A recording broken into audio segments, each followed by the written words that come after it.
Hello everyone! Nagluluto tayo ngayon ng chicken apretada. Eto guys, piniprito ko lang yung carrots at patatas muna para mas masarap yung lasa niya guys. And then magigisa na tayo ng sibuyas at bawang. Bali, sinabay ko na pala kasi parehas lang naman yun guys. Pagka okay na yung sibuyas, bawang, nag-golden brown na siya. So, pwede nyo nang ilagay yung chicken guys. Ito na, lalagay ko na para masutay na natin yung chicken natin. And then, maglalagay tayo dyan ng mga pangpalasa tulad ng paminta, asin, at yung chicken cubes yung ilalagay natin para mas malasa guys. So, dapat maprito-prito muna siya guys para hindi siya malansa. Naglagay na ako guys ng paminta.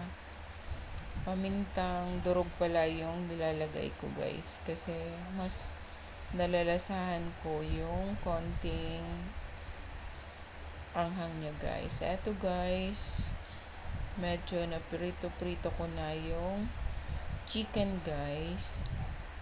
Hintayin lang natin na mag brown ng konti, saka tayo maglalagay dyan ng ketchup guys. Ang ilalagay ko pala yung natira kong sauce ng spaghetti guys kasi parehas lang naman yun guys na tomato sauce. So mas maganda nga yun kasi may konting tamis na siya. So para mas masarap siya guys. Ito na, konti na lang mag-golden brown na siya guys yung chicken natin guys. Kasi dapat maprito muna siya para maalis yung lansa niya guys.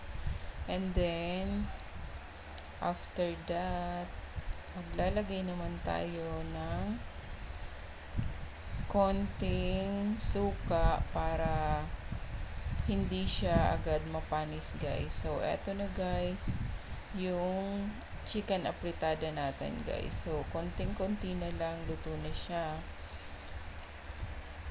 Dapat mabawasan lang ng konti guys yung kanyang sabaw. So eto na guys, konti na lang, luto na yung ating chicken apretada. So, kain-kain na tayo.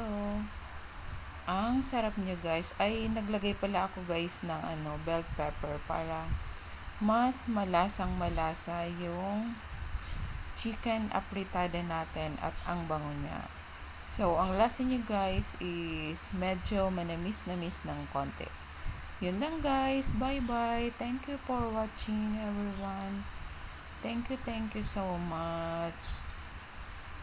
Bye-bye.